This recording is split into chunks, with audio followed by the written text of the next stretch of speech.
Bab 254. Negara Jepang. Liga Ninja. Negara Jepang. Liga Nasional Jepang. Sebagai ninja elit, Kimura Musashi tengah menunjukkan kekuatannya yang hebat di hadapan segerombolan ninja menengah. 2. Asap-asap pun memenuhi sekitar, sehingga membalutkan semua ninja menengah di dalam kabut.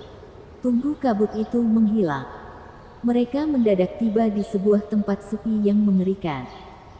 Bahkan di atas kepala mereka masih ada sebuah bulan merah yang berbentuk cukup aneh, bagai sebuah mata merah yang memandang orang-orang kecil di bawahnya. Ini adalah sebuah ilusi, sama dengan formasi seorang kultivator. Para ninja menengah yang berada di dalam ilusi mulai berpencar dan mencari cara untuk memecahkan ilusi tersebut. Bagi siapa yang bisa memecahkan ilusi Tuan Musashi, ini akan menjadi hal yang bisa dibanggakan selamanya. Tuan Musashi. Saat ini, seorang ninja menengah wanita berlekuk tubuh panas mendadak berseru pelan. Karena saat ia sedang memusatkan pikirannya dan menghindari tulang-tulang putih yang bergerak layak cacing, Kimura Musashi pun mendadak muncul di sampingnya, sehingga membuatnya sangat terkejut. Ryoko, ikut aku naik ke atas bulan. Kimura Musashi tertawa aneh, kemudian mendadak memeluk pinggang langsing Mitao Ryoko, dan membawa ninja menengah wanita yang berlekuk tubuh seksi ini ke atas bulan merah yang menggantung di atas. Sedangkan di dunia nyata, hanya terlihat semua ninja menengah yang berdiri di tempat tanpa gerak sama sekali. Namun kening mereka malah ada keringat yang menetes. Bahkan nafas mereka juga terasa cukup mendesak. Ini adalah gelombang jiwa yang sangat kuat. Setelah umpan balik dikirim ke tubuh pun bisa menghasilkan semacam reaksi seperti itu. Padahal jiwa mereka lagi aktif. Namun umpan balik semacam ini malah membuat tubuh mereka juga ikut merasa lelah dan sangat jelas. Pengertian yang sah. Segala emosi yang terjadi dalam dunia ilusi, seperti sedih, sakit dan puas, juga sama-sama bisa umpan balik ke tubuh mereka. Misalnya, asal Kimura Musashi melakukan sesuatu di dalam dunia ilusi ini, membuat orang yang terjebak di dalam jatuh ke laut dalam, maka orang di dunia ilusi ini juga akan mati karena kehabisan nafas. Ini adalah sisi seram dari jurus ilusi tersebut. Setelah Kimura Musashi membawa Mitao Ryoko ke atas bulan, kedua orang langsung melepaskan pakaian dengan cepat dan memperlihatkan pertunjukan panas. Hingga pertunjukan mereka berakhir, mereka berdua keluar dari dunia ilusi dan kembali ke dunia nyata. Di dunia nyata, pakaian mereka masih sangat lengkap. Hanya saja wajah Mitao Ryoko malah memerah malu. Hal ini dikarenakan dunia ilusi buatan Kimura Musashi. Saat ia sendiri masuk ke dalam dunia ini, selagi jurus ilusi ini belum terpecahkan, ia pun menjadi dewa yang bisa melakukan segala hal di dunia tersebut. Jika ia adalah seorang dewa, kemampuannya dalam suatu bidang tentu saja juga meningkat cepat. Bagaimana mungkin Mitao Ryoko tidak merasa puas? Bahkan pada akhirnya, ia sendiri yang meminta untuk mundur dari dunia ilusi setelah mengalami 7-8 kali ronde panas. Kalau tidak dan lanjut lagi, ia takut dirinya akan mati di dunia ilusi tersebut karena terlalu senang. Kembali ke dunia nyata. Selain Mitao Ryoko yang dibawa keluar dari dunia ilusi oleh Kimura Musashi, ninja menengah lainnya masih berdiri di tempat dan tidak bergerak sama sekali. Tampak jelas, tidak ada satupun orang yang bisa memecahkan dunia ilusi Kimura Musashi. Kimura Musashi memasang wajah puas, kemudian berseru pelan, dan lagi-lagi kabut putih yang memenuhi sekitar. Tunggu asap itu menghilang. Semua ninja menengah pun langsung terduduk lemas di atas tanah. Sambil menarik nafas kencang, keringat juga ikut bercucuran bagai hujan. Jurus ilusi Tuan Musashi memang sangat jebat. Semua orang tidak dapat menahan diri untuk tidak menghela nafas kagum.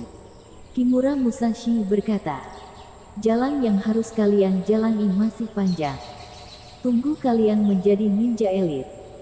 Kalian akan menyadari bahwa jurus ilusi ini hanyalah sebagian kecil dari jurus ninja. Apa yang dikatakan Tuan Musashi benar. Kita akan mencontohi Tuan Musashi. Semangat. Waktu aku menjadi ninja menengah, kita pun menjadikan ketua liga sebagai tujuan kita. Dan terus melatih jurus ninja kita. Kimura Musashi memberi sedikit saran. Dan tiba di masa penting. Mendadak seorang ninja bawah berujar dengan nada bicara serius. Tuan Musashi, ada orang negara Han yang bernama Marcel Pu ingin menemui Anda. Marcel Pu, ia datang sendiri. Kimura Musashi mengerut alis. Ia tentu saja mengenali Marcel Pu.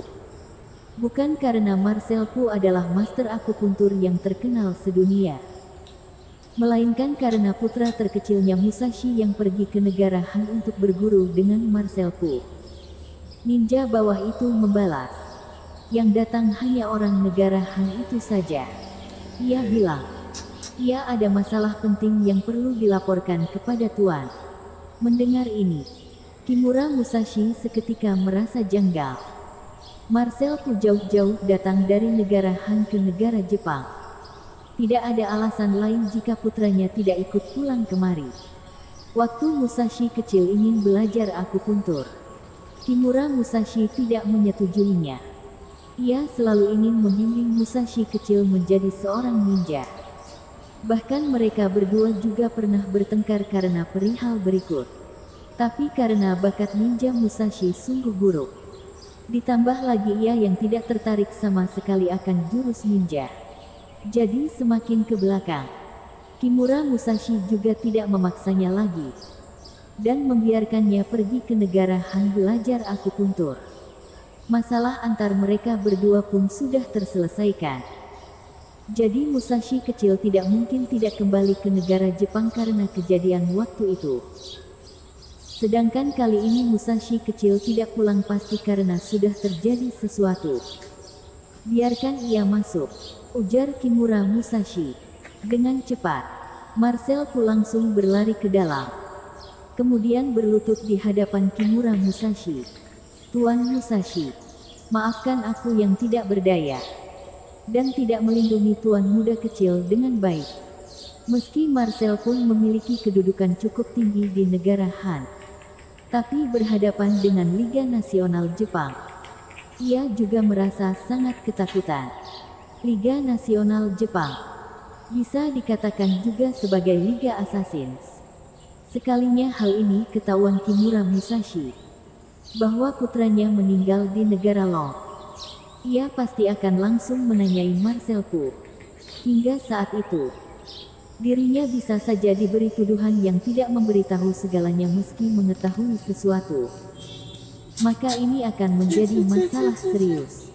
Jadi lebih baik jujur saja.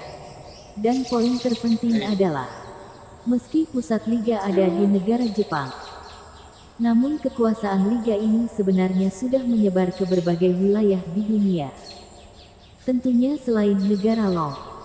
Sejak negara Long menemukan istana Tianxia, beberapa kekuatan liga yang bersembunyi di negara Long pun sudah pelan-pelan dikeluarkan. Lagi pula, istana Tianxia ini terlalu mengerikan. Bahkan untuk amarah Raja Tianxia, liga mereka pun tidak mampu menanggungnya. Bersambung.